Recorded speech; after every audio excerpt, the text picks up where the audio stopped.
안녕하세요. 텍사스 사는 장반입니다. 5월에 다녀온 2박 3일 시카고 여행기를 담아보았어요. 놀거리, 먹거리, 숙소 추천, 그리고 리얼 가계부 공개까지. 치안은 또 어땠는지 리얼 시카고 여행 정보를 알차게 담아보았습니다. 지금 시작합니다.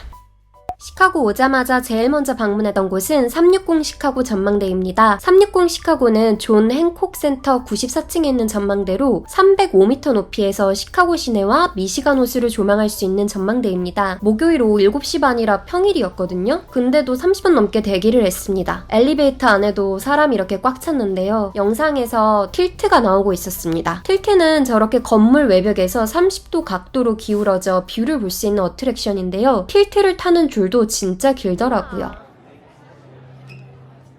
전망대로 들어서자마자 360도 파노라마 뷰에 미시건 호수가 보이면서 와 하고 감탄이 절로 나왔습니다. 와, 너무 멋있다. 저물어 가는 태양이 은은히 비치는 미시간 호수 뷰가 가슴을 탁 트이게 하더라고요. 대신에 사진 스팟 찾기가 어려운 게 어딜 가든 저렇게 유리창에 사람들이 가득합니다. 안쪽에는 바가 있어서 전망을 감상하며 맥주나 칵테일도 마실 수 있었어요. 시카고 도착하자마자 정말 행복했던 경험이었어요. 이건 뭐예요? 그리고 기념품 샵에도 귀여운 게 정말 많습니다. 너무 귀여워. 와, 얘는 하나밖에 안 남았다. 이거 너무 귀엽다. 이거 핫도그. 건축의 도시 시카고 여행에서 제일 기대했던, 그리고 실제로도 기대 이상이었던 리버 아키텍처 크루즈 체험입니다.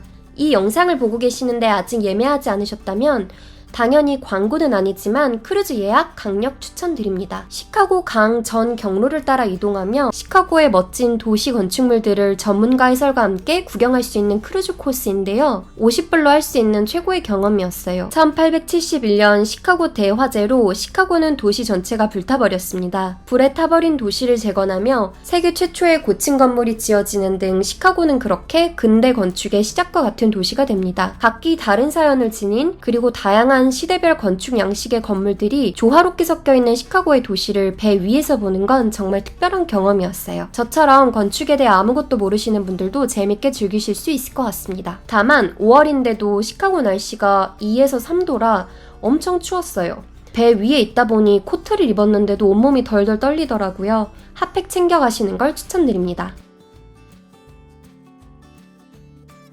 근데 실은 크루즈가 끝나갈 때 작은 에피소드가 하나 있었어요. 배가 다리 밑을 지나가고 있을 때였습니다. 다리 위에 지나가시던 분이 장난으로 뭘 던진 건지 배로 뭐가 후두둑 떨어졌어요. 위를 쳐다보고 놀랐습니다. 별거 아니어서 정말 다행이었죠. 시카고는 치안이 위험한 지역들이 꽤 있다고 현지 분들께도 단단히 주의를 받았었습니다. 관광지 근처는 안전하다고 생각했는데 그래도 이 일이 있은 이후로는 더더욱 해가 지면 돌아다니지 않고 최대한 낮에 활동을 많이 했습니다. 그래도 방심하지 않고 늘 조심해서 다니시는 걸 권해드립니다.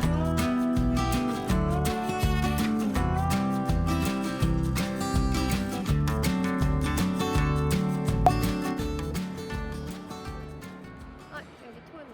1894년 설립된 세계 최대급 자연사 박물관 중 하나인 필드 자연사 박물관입니다. 올까 말까 마지막까지 망설이다가 왔는데 기대 이상이었어요. 공룡 화석, 동물 표본, 고대 문명 유물까지 4천만 점이 넘는 소장품을 보유하고 있다고 하는데요. 이곳은 교육과 체험 중심의 전시가 많아서 유독 아이들이 많았답니다. 공룡 보러.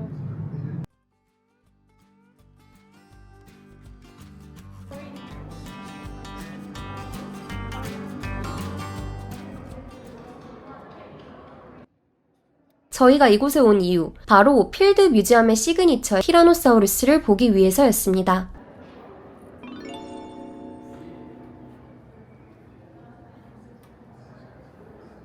수는 1990년 남다코타주에서 발굴된 티라노사우루스로 전체 골격 중 약 90%가 보존되어 있는 세계 최고 수준의 가장 완전한 티렉스 화석입니다. 필드 뮤지엄이 1997년 소더비 경매에서 당시 최고가인 836만 달러에 입수해왔다고 하는데요. 언제 또 살아생전 완벽한 티렉스를 보겠어 하면서 이곳에 왔습니다. 실제로 본 티라노사우루스, 실제 크기 그대로 전시되어 있어 더욱 생생했는데요. 보자마자 앞발이 어찌나 짧은지 깜짝 놀랐습니다. 영화에서 보던 거랑 너무 달랐어요. 그냥 새 같더라고요. 새의 앞발 정도였습니다. 작지만 근육은 매우 강해서 한 손으로 약 100kg 정도를 들어 올릴 수 있었다고 합니다. 작다.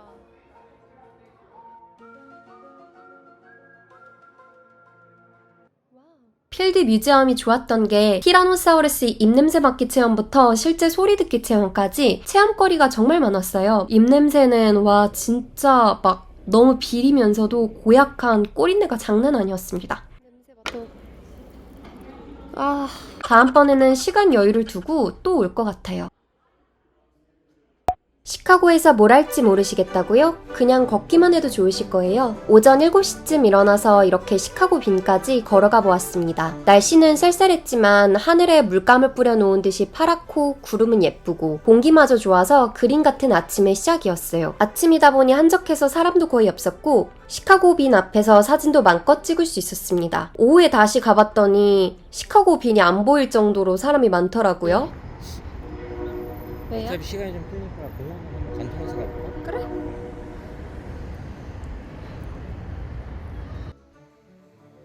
저희 부부는 걷는 걸 좋아하다 보니 시카고에서 하루에 3만 보 이상 걸었습니다. 미국이 아니라 유럽 어딘가로 느껴질 정도로 잘 정돈되고 예쁜 거리였습니다. 걷는 것만으로도 힐링이 됐는데요. 시카고는 길이 정말 넓고 깨끗하고 잘 정돈되어 있습니다. 예쁜 건축물들 보는 재미도 쏠쏠하니 시카고 가셔서 많이 걸으시고 예쁜 거리 눈에 많이 담고 오세요.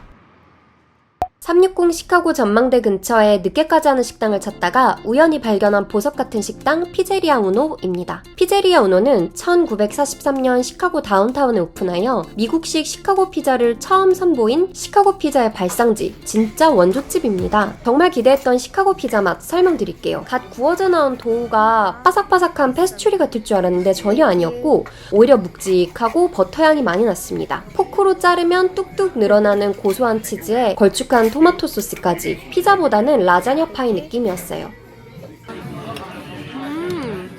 너무 맛있어.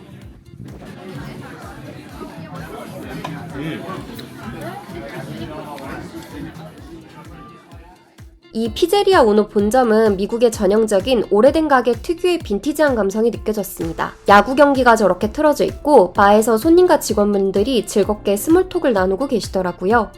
본점이 시카고 다운타운 중심부에 있고 늦게까지 영업하니 360 시카고 갔다가 가보시는 것도 추천드립니다. 이번 여행 제 최애 픽, 시카고 핫도그 체인점 포틸로스 앤 바닐리스입니다. 시카고 사람들의 소울푸드인 핫도그와 비프 샌드위치를 파는 곳인데요. 가게 내부는 복고풍으로 굉장히 넓었고 키오스크 주문 방식의 음식도 빨리 나왔어요.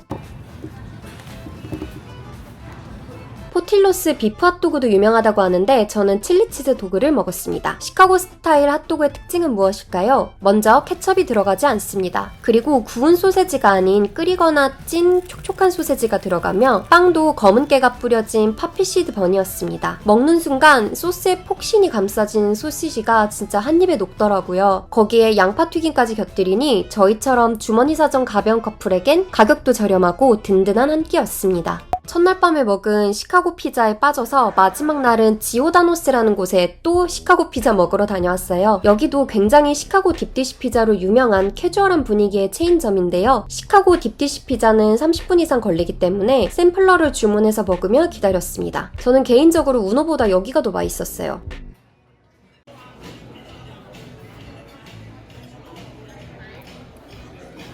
우와, 뭔가 좀 더 두툼한데?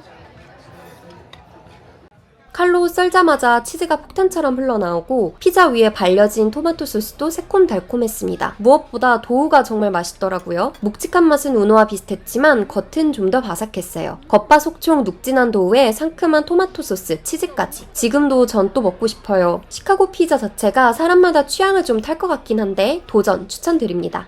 시카고 길거리에서 우연히 만난 훌륭한 젤라또 전문점 아모리노입니다. 여기도 체인점인데요. 도보 3분 거리에 미디어월, 4분 거리에 시카고 리버뷰 포인트가 있어서 명소까지 산책 가시는 길에 들러서 한 스쿱 하시면 괜찮을 것 같아요. 아이스크림 주문은 뭐 먹을까 끝까지 고민하는 거 저만 그런 거 아니죠? 참고로 전 민초 다닙니다. 행복한 표정이 사진에서 감춰지지가 않더라고요. 맑은 하늘 보면서 아이스크림 들고 공원에 가서 이게 행복이 아닐까 생각했습니다. 다음은 호텔 리뷰입니다. 시카고에서 정말 만족했던 만족했던 숙소 스위스호텔 시카고입니다. 만족한 이유는 크게 4가지입니다. 첫째, 위치입니다. 시카고 리버워크는 3분 거리일 정도로 명소들과 가깝습니다. 그러면서도 주변은 관광지보다 비즈니스 지구라 조용해서 좋았어요. 다음은 방 보면서 제가 서툴지만 리뷰를 해본 내용이 있어가지고 그대로 한번 들려드릴게요.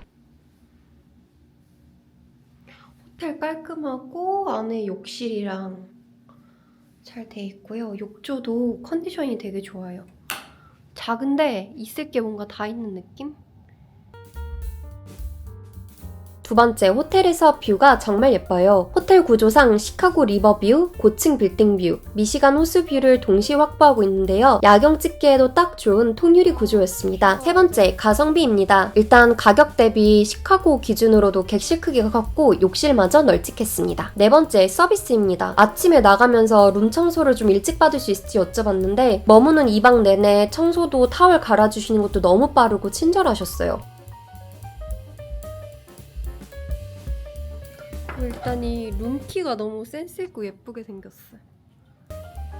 단점이라고 한다면 호텔 안에 멋진 라운지바나 루프탑바는 없습니다. 수영장이나 공항 셔틀 서비스도 없는 걸로 알고 있는데요. 그래도 피트니스 센터는 있습니다. 이곳은 전반적으로 조용하고 점잖게 휴식하는 목적의 공간이어서 저는 이런 분위기를 좋아하기 때문에 개인적으로 다음번에도 재방문할 것 같습니다.